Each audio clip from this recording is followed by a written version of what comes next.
My beloved brothers and sisters, if you are hearing these words, it means I have gone home to the Father. I speak to you now, not as a pope, but as a man who has lived, prayed, struggled, and hoped just like you. I have felt the weight of my human imperfections and the boundless mercy of God. And it is from this place of humility that I must share something that has long stirred in my heart, a truth I could no longer keep in silence. This world, for all its beauty, carries a deep wound, a spiritual sickness spreading quietly, like smoke in a closed room. I have seen this sickness in the corridors of power, even within our church.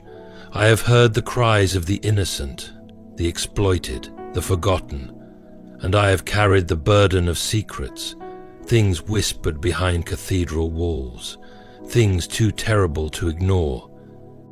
I ask not for fear, but for awakening. The truth must purify us, even if it shakes us. Let my final words not be of condemnation, but of clarity, and may what I reveal now be received with courage, prayer, and above all, love. There is a truth few dare speak. Within the church there have been forces, not of God, but of man's ambition, of pride, of corruption, that have sought to distort the light of Christ. These forces worked in shadows, wearing holy garments while hiding unholy intentions. I have spent many nights in prayer, asking for the strength to confront them. Sometimes I failed.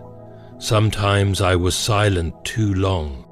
There are documents buried deep naming those who betrayed their vows. There are victims whose voices were muffled by gold and power. Some of these voices came to me quietly, trembling, and I wept with them. Others never made it. I carry them in my prayers still. I speak now because silence can become complicity. I cannot go to my rest with a quiet heart if I do not confess this final truth. My brothers and sisters, the church must cleanse itself, not with wrath, but with repentance. We must return to the gospel, not the structures, not the politics, but the cross, the living Christ. If I have disappointed you, forgive me. If I have loved you, remember me not as a pope, but as a sinner who longed for the light. Pope Francis spoke with a trembling but steady heart, revealing what he had long held in prayer, that within the Church, the very institution entrusted to carry the light of Christ to the world, there were hidden shadows. These were not whispers of sin from the outside world, but from within the very walls that should have been most sacred. He did not speak these words to shame, nor to provoke outrage, but because silence had become unbearable. For too long he had watched as ambition, pride, and the thirst for power had crept into the hearts of men who once knelt in solemn vows. They wore the robes of priests, bishops, and even cardinals, but some were not shepherds. They were wolves in disguise. He had seen it in the quiet reshuffling of files, the sudden retirements, the unexplained silences when questions were raised. He spoke of rooms filled with incense and politics, where prayer was often replaced with strategy, where suffering was minimized for the sake of reputation. And most painfully he admitted there were times when he knew more than he let on. There were files, real ones, documents, testimonies, names. Some he had read with shaking hands, others were kept from him until too late. He carried the guilt not only of what had happened, but of what had not been done in time. His voice cracked as he spoke of the victims, the children, the vulnerable, the silenced. He said he remembered their faces in prayer, especially at night when the palace halls were quiet and conscience grew loud. Some had come to him in secret, their stories scarred with pain, Some he could help, others he could only weep for. And now, at the end of his earthly pilgrimage, he said their voices cried louder than ever before in his soul. He did not name names in this moment. He did not speak with anger, but with sorrow. He asked for forgiveness, not just from God, but from the people. He pleaded that the church not be hated for the sins of a few, but also admitted it must no longer hide those sins to protect its image. The image of the church, he said, is not the buildings, not the power, not the pageantry. It is Christ crucified, and Christ did not hide the wounds, he showed them. So must the church. With a heavy heart, Pope Francis turned inward and spoke of his own humanity, not with pride, but with deep humility. He acknowledged that there were moments when he failed to speak, when he chose silence not out of malice, but out of fear, uncertainty, or even hope that time would heal what silence could not. He confessed that the weight of the papacy, though carried with faith, often pressed heavily upon his conscience. There were decisions made in quiet rooms, conversations behind closed doors, where he felt the tension between mercy and justice, between protecting the church and confronting the truth. And in some of those moments, he faltered. He did not blame others for these silences. He did not make excuses. He admitted that in his heart, he often knew more than he publicly revealed. He was told to wait, to be cautious, to avoid scandal. And sometimes he listened to those voices, even when another voice, the voice of Christ, called him to act with greater courage. He confessed to those listening that the hardest moments in his papacy were not the public challenges, but the quiet battles of conscience, the tears shed in prayer, the sleepless nights, the letters read and reread, knowing that behind each one was a soul longing for justice or peace.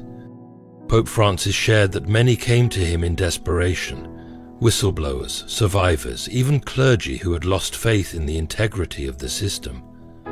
He listened to them, and he carried their pain with him. Yet still there were times when he remained still.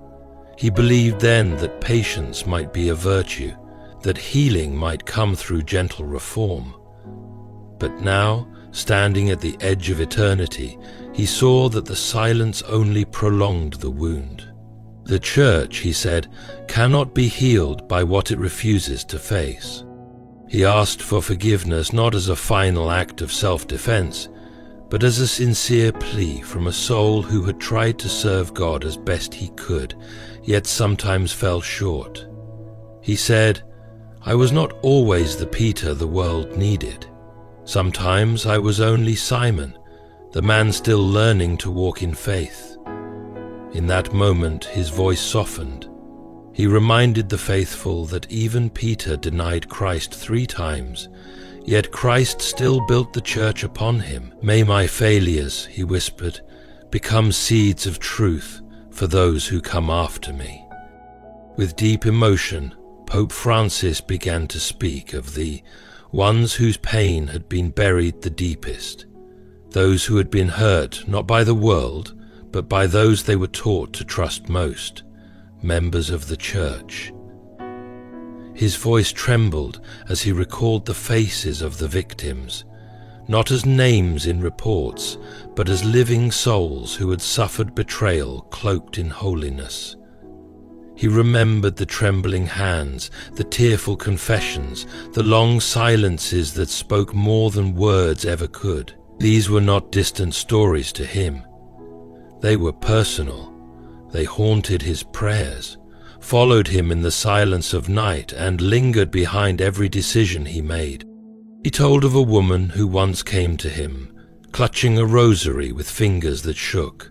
She had been silent for decades, her pain pushed down into the corners of her soul. When she spoke, her voice was barely a whisper, but in her trembling voice was the echo of countless others, men and women, children and grown adults, who had been harmed, ignored, or pushed aside. Pope Francis said that he would never forget the way she looked at him, not with anger, but with a question. Why did no one listen?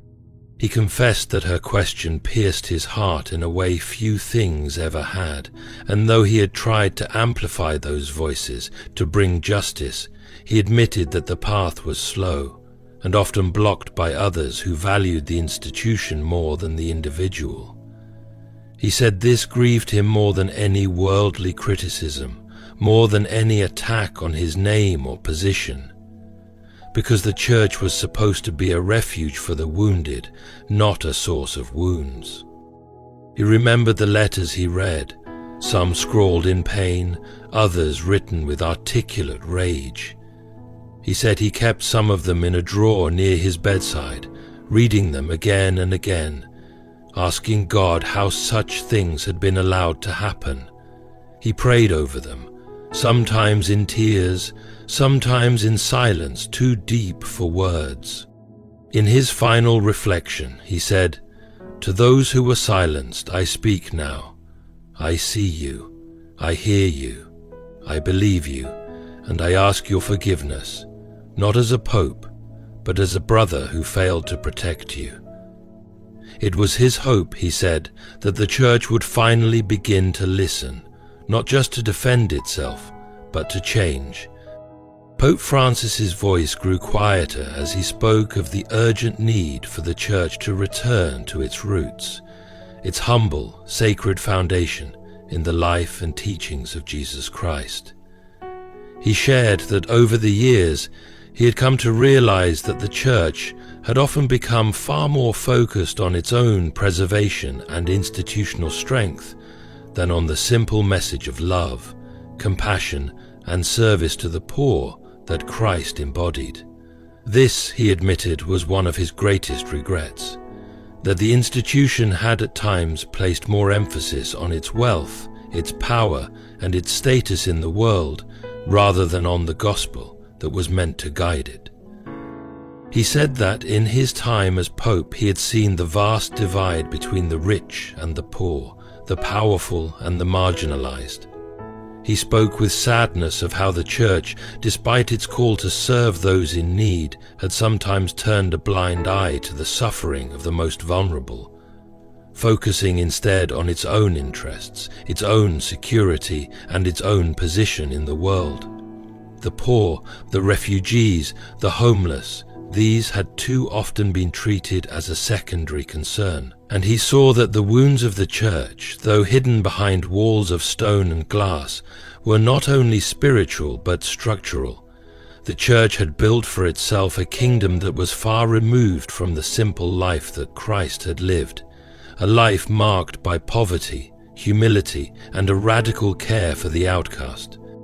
He admitted that the failure to confront this deep contradiction was a fault he carried with him. He spoke candidly about how difficult it had been to challenge the entrenched systems of power within the church, systems that, over centuries, had been built to protect the institution, often at the cost of the very values it was supposed to uphold. He recalled moments when he had tried to reform these structures, only to encounter resistance not from the outside world but from within the walls of the church itself. And yet, he said, it was clear that the path forward required not just small changes, but a radical transformation, a return to the heart of the gospel. "We must go back," he said softly, "back to the simple message of Christ. We must strip away all that distracts us, our wealth, our power, our desire for influence, and become once again what Christ intended us to be, a people of service, a community of love, a family of the poor. The church must not be a place for the powerful, but for the broken-hearted. The wealthy must open their doors, and the powerful must kneel in service to those who have nothing." He spoke of the need for humility, for the kind of humility that Christ displayed when he washed the feet of his disciples, when he dined with sinners, when he gave his life for the world. He said that if the church was to have any hope of renewal, it had to reclaim that humility and abandon its obsession with influence and authority. The church, in his final words, must become a church that listens to the cries of the poor, the marginalized, the oppressed. A church that offers not judgment, but mercy. A church that opens its arms, not to the powerful, but to those who are cast aside by society. And with tears in his eyes, Pope Francis spoke directly to those who had long felt abandoned by the church. "It is you whom I have failed most. It is you I have let down. But know this, I see you, I hear you, and in my heart I have always been with you. And the church, if it is to be true to Christ, must stand with you as well." He prayed that the future of the church would be one where the light of the gospel shone brightest among those who needed it most, and where the wounds of the past were healed through sincere repentance, action, and above all, love. Pope Francis's final words were marked by an overwhelming sense of hope and a deep plea for transformation. As he looked back on his life and papacy, he acknowledged that he had not always been the man or the leader the world needed.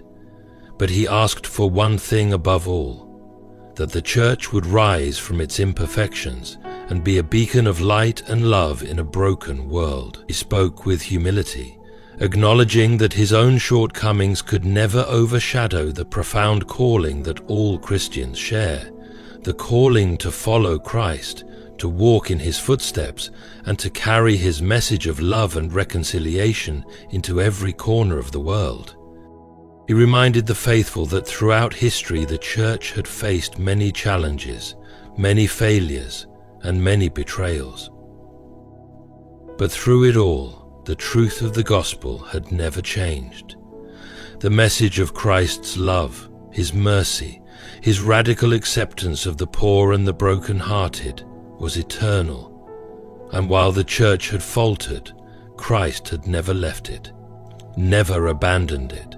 The church, he said, must not forget this, that its true strength lies not in its human institutions, its wealth or its power, but in its deep, abiding connection to the living Christ. It is in the brokenness of humanity that Christ's love is most clearly revealed, and the church must learn to embrace this truth if it is to heal and to fulfill its mission. Pope Francis's heart ached for the wounds the church had inflicted, not just upon the victims of abuse and corruption, but upon the very essence of what the church was meant to be. And yet, in his final reflections, he was resolute in his belief that transformation was still possible. The church could and must become what Christ intended it to be, a community of mercy, of healing, of radical love and service. But this would require a deep, collective repentance, a willingness to confront the darkness within, and a commitment to rebuilding the church from the ground up. It was not a simple task, nor a quick one, but it was a necessary one. He asked for forgiveness, not as a leader who had failed, but as a fellow pilgrim who had walked beside the people of God, struggling with them, learning from them, and sharing in their hopes and their sorrows. His appeal was not just to the hierarchy of the church, but to all the faithful, to the lay people, the priests, the bishops, and the cardinals. All had a part to play in the renewal of the church, and all must be willing to put aside their pride, their self-interest, and their comfort in order to embrace the radical call of the gospel. In his final moments, Pope Francis spoke not with bitterness or regret, but with a profound sense of peace. He had given all he could, and now it was time for others to continue the journey. He prayed that those who would come after him, the future leaders of the church, would be guided by the same love and compassion that had guided him. But more importantly, he prayed that every Christian, regardless of their station in life, would take up the mantle of discipleship with a renewed sense of urgency and love. The church, he said, was never meant to be a fortress of power or a symbol of authority. It was meant to be a hospital for the wounded, a place of refuge for the lost, and a home for all who seek the love of Christ. And with that, his final message was clear, that the work of healing, of renewal, and of true transformation had only just begun. The future of the church was in the hands of every single believer, and the call to live out the gospel with integrity, compassion, and truth was more urgent now than ever before.